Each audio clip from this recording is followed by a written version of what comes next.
Imagine a bustling city where every street is lined with thriving businesses. Over time, these businesses grow, their assets multiply, and their profits soar. This isn't just a temporary boom, it's a long-term trend fueled by innovation, expansion, and a touch of inflation. As these companies flourish, so do their stock prices, pulling the entire stock market index upward over the long haul.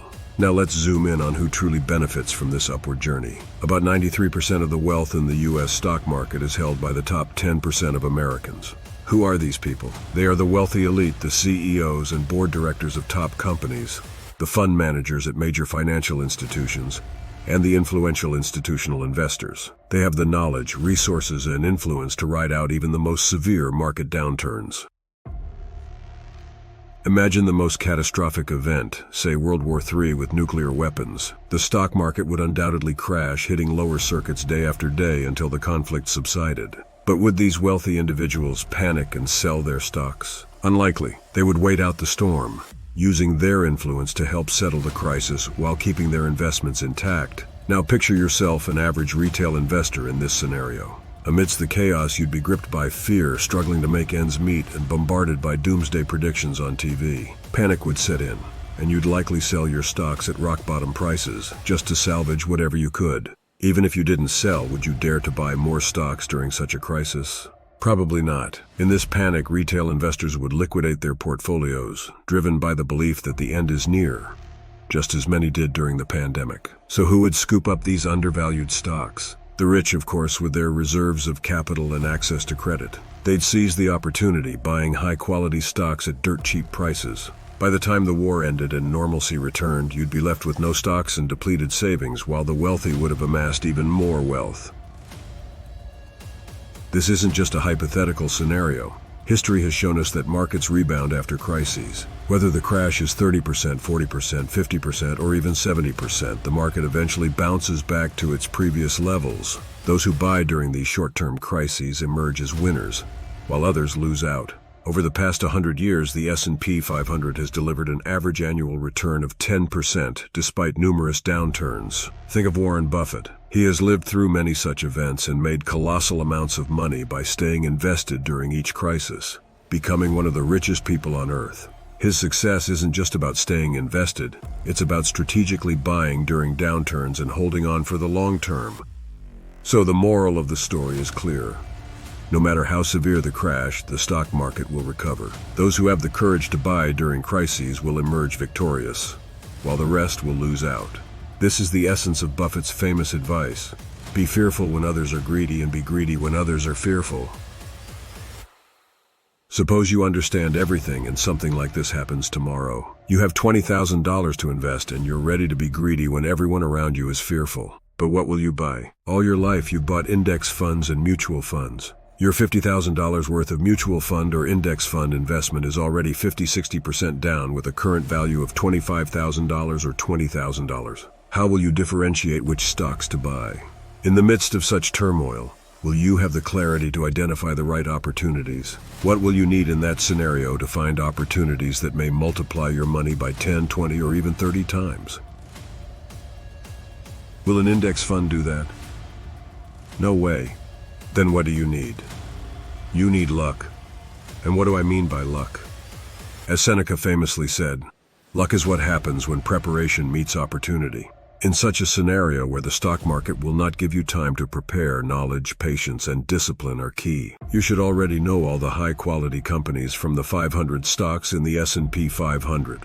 All the companies in the NASDAQ 100, their products, their assets, their liabilities, and a vision about how such an event might affect them. Which companies will prosper in the future? After understanding that, you should have a strategy ready to grab the opportunity, like identifying 50 companies that might prosper after the event, then narrowing down to the top 20 with the most drastic declines and investing your $20,000 equally, distributing $1,000 per company in a phased manner while stocks are going down.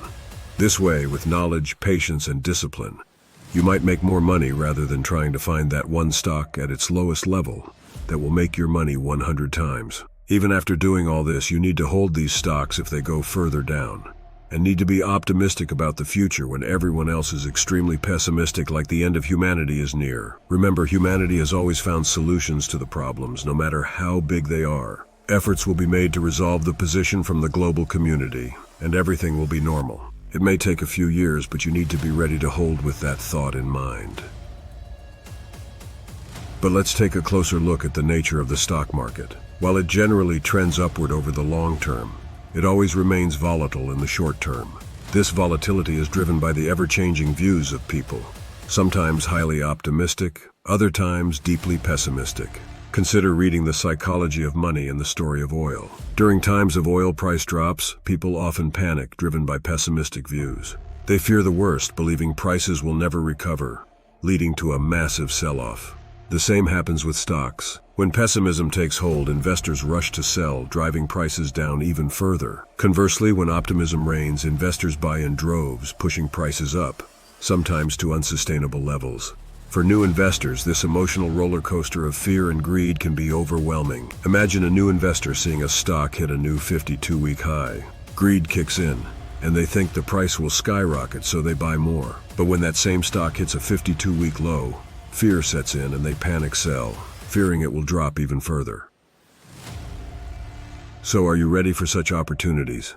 Absolutely not. How will you be able to grab them? By starting to invest in individual stocks in the stock market, right when everything is going well, learning the skills to identify opportunities, understanding overvalued and undervalued stocks, grasping what PE really means, recognizing the impact debt can have on a company in times of crisis, and knowing which companies have managed through the worst times. Even if you are happy with your mutual funds or index funds portfolio, you should start investing a small amount directly into stocks. Learn how they behave, what it feels like to own individual stocks, and how opportunities arise in normal times. Then you can compare and make the most out of the days when everyone is fearful. Even if you are already investing or trading directly into the stocks, keep these things in mind and enhance your knowledge and skills.